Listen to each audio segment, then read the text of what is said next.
초등부 4, 5, 6학년 율동팀에서 금상을 1등을 받은 학생들입니다. 다시 한번 큰 박수로 좀 격려해 주니다.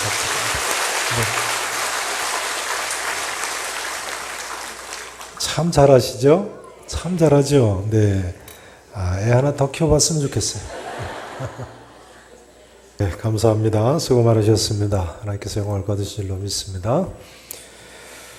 다윗이 왕이 되자 가장 먼저 한 것은 하나님의 궤를 다윗성으로 옮기려고 했습니다. 당시 하나님의 궤는 블레셋에 빼앗겼다가 엘리 대제사장 때 블레셋에 빼앗겼다가 블레셋에서 되돌려 줬는데 이스라엘로 오던 중에 기럇 여아림 땅 아비나답이라는 사람 집에서 20년 이상을 머물러 있던 중이었습니다. 다윗이 이 아비나답이라는 사람의 집에 있는 하나님의 궤, 법궤를 다시 다윗성으로 옮기려고 전국에서 3만 명이나 되는 많은 사람을 뽑아가지고 그 하나님의 궤를 수레에 싣고 다윗성으로 옮겼습니다. 근데 비파와 수금과 소고와 양금과 재금 등등 해서 오늘 본문에 보니까 온갖 악기로 힘껏 찬양을 하면서 법궤를 옮기는데 도중에 나고 타장 마당에 이르렀을 때 수레를 끌던 소들이 벼랑간 뛰어가지고 법궤가 땅에 떨어지게 됐습니다. 그때 우사라는 사람이 그 떨어지는 법궤를 잡았는데 이상하게도 그 순간에 죽고 말았습니다. 참 이상하죠. 법궤를 잡는 순간에 죽었습니다. 물론 하나님께서 살아계시다는 증거입니다만 아무튼 다윗이 이렇게 돼서 우사의 죽음을 보고는 두려워가지고 하나님의 궤를 옮기기를 중지했습니다. 그리고는 그 법궤를 블레셋 가드 성 사람인 오벳 에돔이라는 사람 집에 갖다 놓았습니다. 어떤 사람 집에 갖다 놨다고요? 오벳 에돔. 이것이 오늘 사건의 첫말입니다. 근데 오늘의 이 유명한 사건에서요, 우리가 꼭 생각해 봐야 할 몇 가지 중요한 점이 있습니다. 첫째는 하나님께서 우사를 왜 치셨는가 하는 점입니다. 하나님께서 우사를 왜 치셨습니까? 자, 6절, 7절 말씀을 보시죠. 본문 사무엘하 6장 6절 말씀 보세요. 그들이 나곤의 타작마당에 이르러서는 소들이 뛰므로 누가 손을 들어서 궤를 잡았어요? 우사가 손을 들어 하나님의 궤를 붙들었더니, 자, 7절 말씀 함께 읽으십니다. 여호와 하나님이 우사가 잘못함으로 말미암아 진노하사 그를 그곳에서 치시니 그가 거기 하나님의 궤 곁에서 죽으니라. 하나님께서 우사를 왜 치셨습니까? 지금 읽으신 대로 우사가 손을 들어 하나님의 궤를 붙들었기 때문이라는 거예요. 그런데요, 손으로 하나님 궤를 붙드는 것이 뭐 그렇게 큰 잘못입니까? 오히려 수레에서 떨어지는 하나님의 궤를 붙들었는데 공을 세운 것 아닙니까? 땅에 떨어져 하나님 궤가 깨지기라도 하면 어떻게 하겠습니까? 하나님 궤가 땅에 떨어지려고 하는데 옆에 있던 사람으로 붙잡지 않을 사람이 어디 있겠습니까? 게다가 3절에 보니까 우사는 아비나답의 아들이었습니다. 다시 말하자면 우사는 20년 이상이나 하나님의 궤와 함께 살던 사람입니다. 그러니 우사가 떨어지는 법궤를 붙잡은 것이 당연한 것이고 오히려 우사가 칭찬받을 만한 일을 한 것 아닙니까? 근데 하나님께서 왜 우사가 잘못했다고 진노하셔서 치셨는가요? 그 답은 이렇습니다. 민수기 4장 15절에 보면요, 하나님께서는 성물은 만지지 말라, 그들이 죽으리라 하고 분명히 말씀하셨습니다. 거룩한 성물은 만지지 말라는 거예요. 만지면 어떻게 된다고요? 죽는다는 거예요. 그러니까 성물 중에 성물인 법궤를 만지는 것은 곧 죽을 죄인 것입니다. 그러니까 이런 이야기가 됩니다. 중요합니다. 잘 보세요. 하나님을 섬겨도 하나님이 원하시는 대로 섬겨야 합니다. 하나님을 섬겨도 어떻게 섬겨야 된다고요? 하나님께서 원하시는 대로요. 그래서 오늘 설교 제목이 뭡니까? 다 같이 읽어보실까요? 시작. 하나님께서 원하시는 대로 사는 삶. 따라서 하시죠. 하나님께서 원하시는 대로 사는 삶. 하나님께서 원하시는 대로 사는 삶. 법궤를 붙잡는 것이 문제가 된 보다 근본적인 이유가 역대상 15장에 보면 나와 있습니다. 역대상 15장 말씀을 한번 보시죠. 구약성경 633페이지입니다. 역대상 15장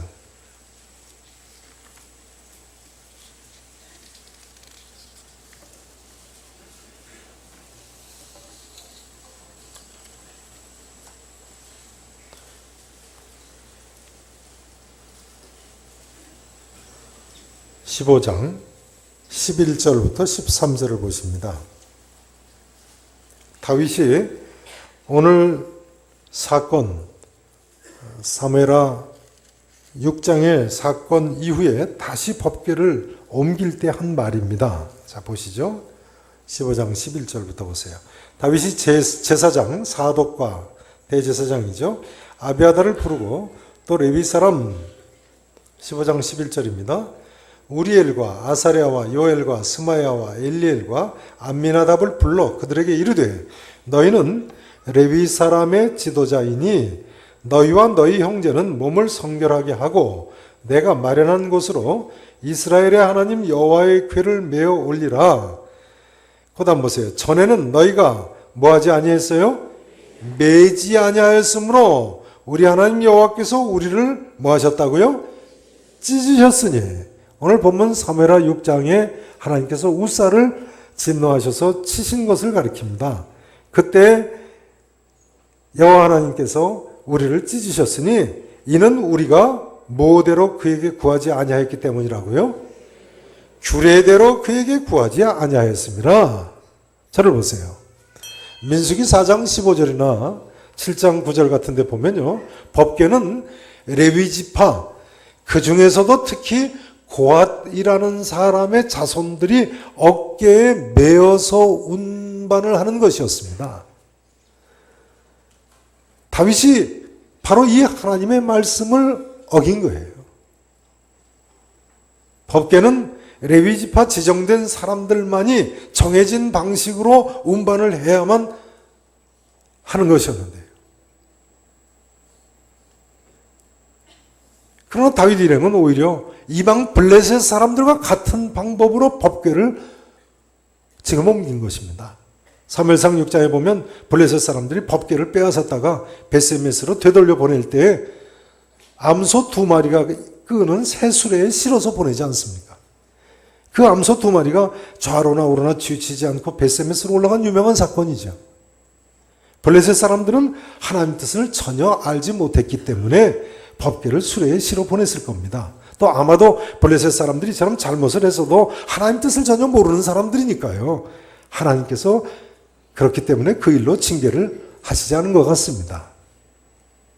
그러나 하나님 뜻을 아는 사람이 그 뜻을 어길 때는 하나님께서 근실히 징계하십니다. 불편한 진실이죠. 그래서 사도 바울도요. 디모데전서 1장 3절에서 내가 전에는 비방자요 박해자요 폭행자였으나 도리어 긍휼을 입은 것은 내가 믿지 아니할 때 알지 못하고 행하였음이라 했습니다. 내가 믿지 못할 때 알지 못하고 행하였기 때문에 도리어 긍휼을 입었다. 뭐 이것이 사도 바울만의 이야기겠습니까? 이런 사람이 한둘입니까? 사실은 우리 모두의 과거의 이야기 아닙니까? 아무튼 돌이켜보면 아비나답의 집에서 법궤를 옮기는 것은 분명히 하나님 뜻이었습니다. 그러나 문제는 그 방법이 문제였습니다. 간혹 세상 사람들은 목적을 위해서는 수단과 방법을 가리지 않습니다. 특히 자기가 생각하기에 그 목적이 선한 목적인 경우에는 수단과 방법을 가리지 않습니다. 그러나 성경에 의하면 제 아무리 선한 목적이라고 할지라도 반드시 그 방법도 또한 선한 방법이어야 됩니다. 다시 한번 강조를 해야 됩니다. 아무리 선한 목적이라고 해도 반드시 무슨 방법이어야 된다고요? 선한 방법이어야 돼요. 하나님 방법대로 하지 않을 때는 새술에도 필요가 없는 것입니다. 하나님 방법대로 하지 않을 때는 떨어지는 법궤를 붙잡는 공도를 세운다고 해도 다 필요 없는 것입니다. 성도는요, 하나님의 규례대로 살아야 됩니다. 하나님의 방법대로 살아야 됩니다. 하나님께서 원하시는 대로 살아야 됩니다. 이 성경의 원리대로 살아야 되는 것입니다. 바로 이 점에서 우리 모두는 우리 신앙생활 전반을 다시 한번 재점검해 봐야 되겠습니다. 오직 의인은 믿음으로 말미암아 살리라 하셨으니 믿음으로만 살아야죠. 항상 기도하고 낙심하지 말라고 하셨으니까 무슨 일을 만나도 낙심하지 말고 기도해야 되는 것입니다. 아멘 하세요? 주는 것이 받는 것보다 복이 있다고 하셨으니까 먼저 베풀고 그 다음에 복 받는 것을 기다려야 됩니다. 하나님이 복 주시면 베풀겠다가 아니요. 믿음 없는 자가 되지 말고 믿는 자가 되라고 하셨으니까 언제나 믿음으로 살아야죠. 내 마음대로 내 뜻대로 살면 아무것도 되는 일이 없을 것입니다. 하나님의 방법대로 이 성경의 원리대로 하나님 원하시는 대로 신앙생활을 안 하는 사람은요, 어떤 의미에서는 믿음 생활을 헛하는 것입니다. 그러나 우리는 때때로 이런 유혹을 많이 받죠. 특별히 어려울 때나 또 정반대로 이번 한 번만 성공하면 뭔가 될 듯 싶을 때 하나님 방법 떠나서 내 방법 따르기가 쉽습니다.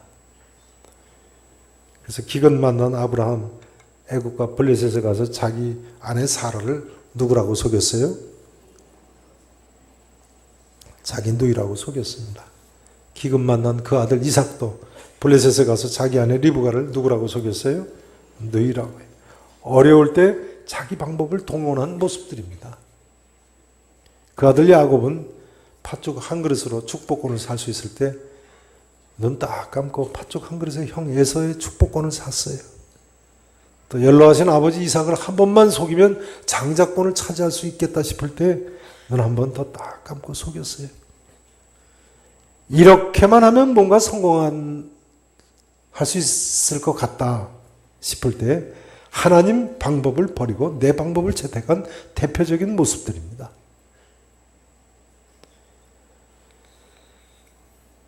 솔직한 제 경험입니다만 저는 하여간 인간적으로 계산해서 뭘 했을 때는 항상 손해를 보더라고요. 여러분은 안 그러신가요? 미리 생각하기엔 결과가 괜찮은 것 같이 생각되어도요, 나중에 보면 그때마다 결과적으로 손해를 보더라고요. 그래서 저는 몸은 계산동에 살지만 마음만은 계산 안 하면서 살기로 결심했습니다. 항상 손해를 보더라고요. 여러분도 계산하지 말고 사세요. 작전동 사셔도 작전 너무 짜지 마세요. 장 꿰부리면 손해보게 돼 있습니다. 시간 좀 아끼려고 하고 고생 좀 덜 하려고 하고 돈 좀 더 남기려고 하고 약삭 빠르게 지름길로 가려고 하다가 오히려 후회할 일 만납니다. 사실은요, 이처럼 인간적으로 계산해서 뭔가를 했을 때마다 손해라는 걸 깨닫게 해주신 것도 하나님 은혜죠.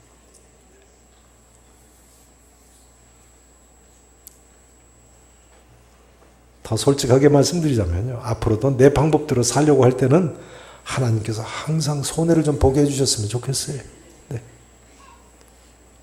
성도 여러분 어떻게 생각하십니까? 성도는 삶에 반드시 원리와 그에 따른 방법이 있어야 됩니다. 이것이 성경적입니다.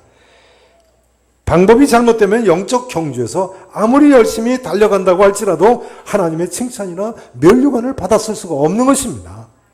마치 경주하는 사람이 법대로 경주하지 않으면 상을 받을 수 없는 것처럼 말이죠. 이것이 성경 말씀 아닙니까? 디모데후서 2장의 말씀입니다. 사랑하시는 성도 여러분, 무슨 문제를 가지고 계십니까?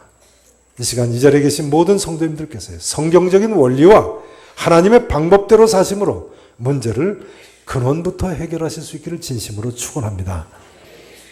이제 두 번째로 생각해 보아야 할 점은요, 본문 8절 말씀입니다. 8절 말씀. 자, 함께 8절 말씀 읽어보십니다. 여호와께서 웃사를 치심으로 다윗이 분하여 그것을 베레스 웃사라 부르니 그 이름이 오늘까지 이르니라. 아멘. 여호와께서 웃사를 이처럼 치심으로요, 다윗이 뭐해 했다고요? 분하여 했다고요. 분하여 그곳 이름을 뭐라고 불렀어요? 베레스 우사라. 우사를 치셨다. 이 이후로 베레스 우사를 이야기할 때마다 우사 사건이 분명히 있었다 하는 사실을 이스라엘 후손들이 기억을 하게 됐겠죠. 아무튼 여호와께서 우사를 치심으로 다윗이 분하여 했다고 하는데요. 여기 다윗이 분하여 했다는 말이 무슨 뜻인가를 생각을 해보셔야 됩니다. 어떻게 보면 하나님께서 우사를 치심으로 다윗이 하나님께서 치신 것에 대해서 분해했다는 뜻같이 보이는데요. 화를 냈다. 근데 인간이 하나님 행하신 일을 가지고 분해하거나 화를 낼 수 있나요? 대답해 보세요. 하나님 하신 일을 가지고 분해하거나 화를 낼 수 있는가요? 게다가 믿음의 사람 다윗인데 그럴 리가 있습니까? 여기 다윗이 분하여 했다는 말은요, 다윗이 하나님께 분을 낸 것으로 보이지 않습니다. 왜냐하면 그 다음 구절을 보니까 다윗이 그날에 여호와를 뭐 했다고 되어 있어요? 두려워했다고 되어 있는데, 하나님을 두려워하는 사람이 어떻게 하나님께 분을 내겠습니까? 게다가 다윗인데요.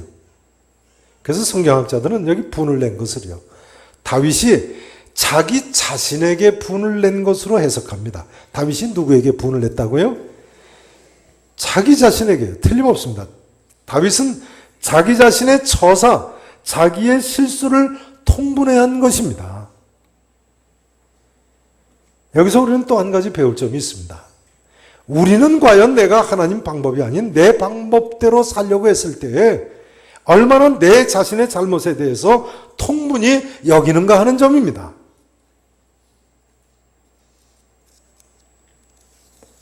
성도 여러분, 어떻게 생각하십니까? 나는 나의 실수에 지나치게 관대하지는 않으신가요?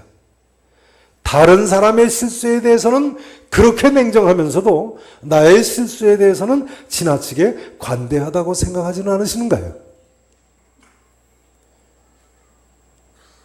우리는 오늘 본문의 다윗처럼요, 스스로를 통분히 여기고 질책하고 하나님 방법대로 하나님을 섬겨야 되는 것입니다. 이런 이야기가 있습니다. 극악한 사람은 죄의식조차 없다. 극악한 사람, 뭐가 없다고요? 죄의식이 없다는 거예요. 그 다음 이렇게 계속됩니다. 적당히 악한 사람은 자기가 선하지 않다고 생각한다. 자기가 하는 일이 이게 뭔가 선하지 않다 이렇게 느끼는 사람은 그래도 적당히 악한 사람에 속하네요. 그 다음 말씀이 중요합니다. 이렇게 마칩니다. 그러나 성자들은 나는 큰 죄인이라고 하며 참회록을 쓴다. 성자들은 스스로 뭐라고 한다고요? 나는 큰 죄인이다 하면서 참회록을 쓴다는 거예요.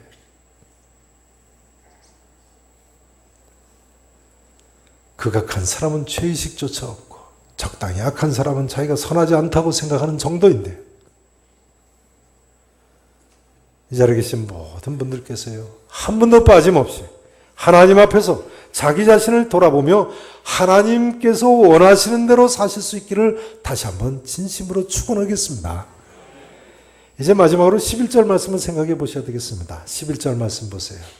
사무엘하 6장 11절 말씀. 자, 함께 읽어보십니다. 여호와의 궤가 가드 사람 오벳 에돔의 집에 석 달을 있었는데,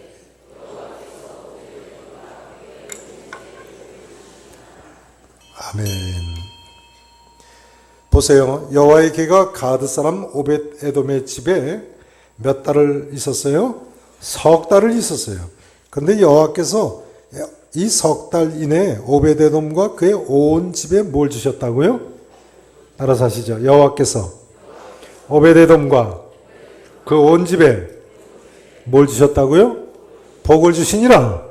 전에 제가 이 기절을 가지고요, 오벳 에돔의 집이 석 달 만에 복을 받았으니까 혹시 힘드신 일이 있으시다고 할지라도 석 달만 참아보시라고 농담같이 말씀을 드렸던 적이 있습니다만, 아무튼 그럴 수도 있겠습니다.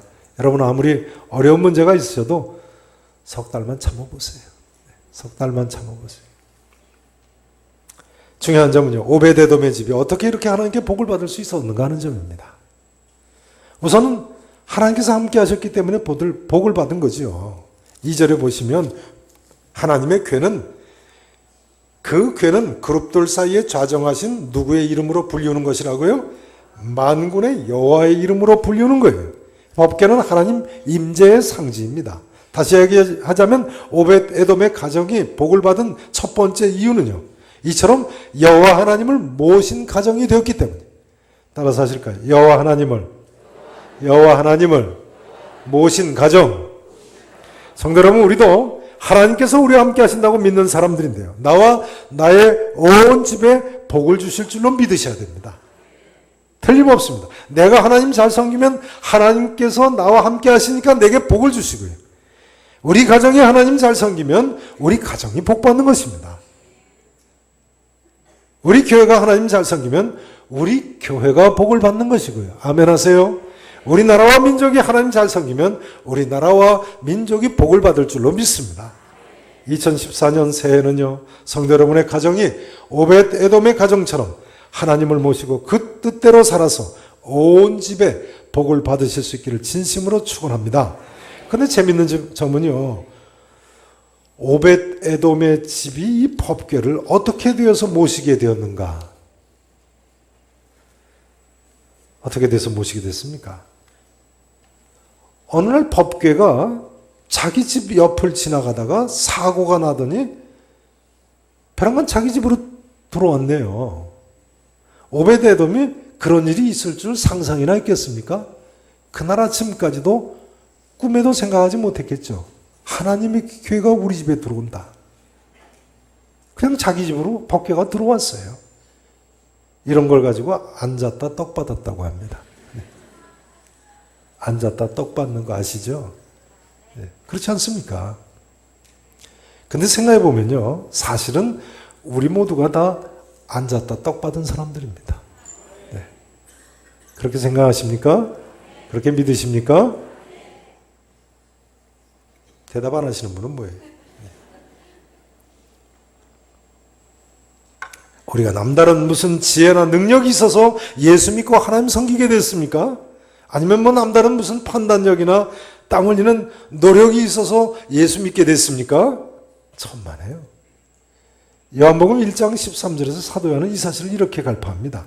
영접하는 자, 곧 그 이름을 믿는 자들에게는 하나님의 자녀가 되는 권세를 주셨으니 이는 혈통으로나 육정으로나 사람의 뜻으로 나지 아니하고 오직 하나님께로부터 난 자들이니라. 그렇습니다. 어느 날 오벳 에돔의 집에 하나님 궤가 벼랑간 들어가듯이요, 하나님께서 어느 날 우리에게 찾아오셨습니다. 하나님의 전적인 은혜로 우리가 하나님을 믿게 되고 모시게 됐습니다. 그렇게 생각하시죠? 그렇기 때문에 하나님 절대 주권이고 하나님의 전적인 은혜를 우리가 받은 것입니다. 사람들이 가장 싫어하는 것이 하나님 절대 주권입니다. 그렇지 않습니까? 아니면 내가 무슨 주도권이 그래도 조금 있어야지, 내가 무언가를 할 수 있어야지 좋아하죠. 하나님 절대 주권이다. 그럼 모든 자연인은 그 사실을 아주 히스테리를 일으킬 정도로 싫어합니다. 하나님 절대 주권?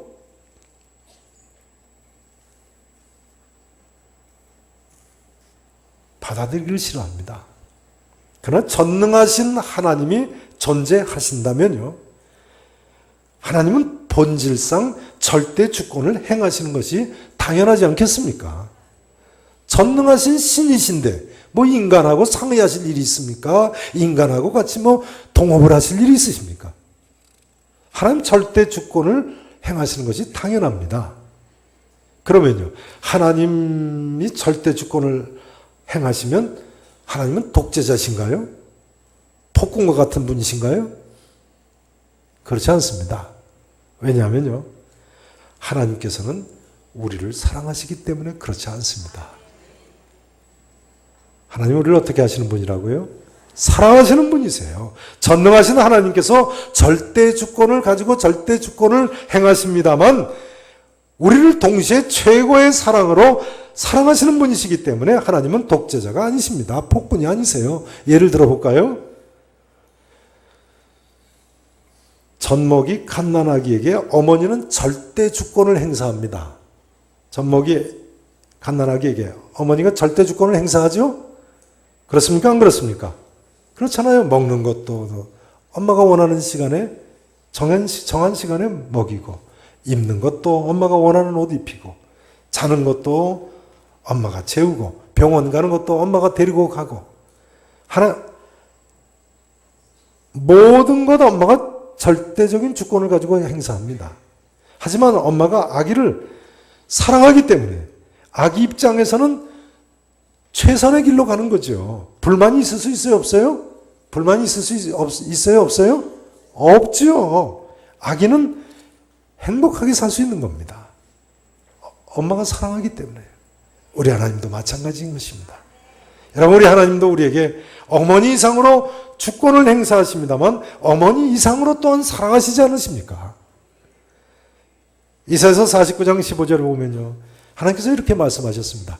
여인이 어찌 그 젖 먹는 자식을 잊겠으며 자기 태에서 난 아들을 긍휼히 여기지 않겠느냐 하시면서 이렇게 말씀하셨습니다. 따라서 하시죠. 그들은 혹시 잊을지라도 나는 너를 잊지 아니할 것이라. 인간 어머니는 혹시 자식을 잊을지라도 나 여호와는 너를 잊지 아니하는 어머니의 사랑에 비해서 그보다 더한 사랑으로 우리를 사랑하실 것을 말씀하고 있어요. 아무튼 우리 모두는 이런 하나님의 전적 은혜와 전적 사랑 가운데 예수 그리스도를 믿고 하나님을 모시게 된 사람들입니다. 감사하시면서 하나님 잘 섬기세요. 이제 말씀 증거를 마쳐야 되겠습니다. 우리 하나님께서는 사실 우리 모두에게 복을 주기를 원하시는 분이십니다. 게다가 오벳 에돔의 경우에서 보듯이 나뿐만 아니라 내 온 집에도 복을 주기를 원하시는 분이십니다. 문제는 우리가 하나님 원하시는 대로 사느냐인 것입니다. 사랑하시는 성도 여러분, 오늘까지 어떤 일을 어떻게 해결해 오셨습니까? 하나님 방법으로 해결하셨습니까? 아니면 내 방법으로 해결하셨습니까? 이 시간 무슨 문제를 가지고 나오셨습니까? 어떤 방법으로 해결을 하시기를 원하십니까? 우리 모두가 이 시간 다시 한번 냉철하게 돌이켜보고 나 자신에 대해서 통분히 여길 것은 통분히 여기고 회개할 것은 회개하고 하나님 방법대로 성경이 가르쳐주는 원리대로 올 한 해 새롭게 출발하실 수 있기를 바랍니다. 우리 모두가 하나님 원하시는 대로 살아서 믿음으로 승리하고 복받는 한 해가 되실 수 있기를 우리 구주 예수 그리스도 이름으로 간절히 축원하겠습니다. 기도하시겠습니다. 전능하시고 분명히 살아계신 우리 아버지 하나님, 오베데돔과 같이 아무 공로 없지만 하나님의 전적인 은혜로 이 시간도 주님 앞에 나와서 무릎을 꿇을 수 있게 되었습니다. 하나님, 우리를 긍휼히 여겨주심을 감사합니다. 이제는 하나님 원하시는 대로 살기를 소원하오니 하나님 연약한 저희들을 붙들어 주시옵시고 말하는 것이나 생각하는 것이나 인생 갈림길, 인생의 구비구비마다 하나님을 의지하고 하나님 원하시는 대로 살 수 있는 주의 종들이 되게 해 주옵소서. 이 길만이 우리와 우리의 자녀들이 이 땅에서 복을 받는 길이고 영원한 천국에서 칭찬받고 상급을 받는 길인 줄로 믿습니다. 사랑하는 성도들과 함께 하시고 하나님 놀라우신 은혜와 복으로 함께해 주시옵소서. 살아계신 예수 그리스도 이름으로 간절히 축복하며 기도합나이다. 아멘.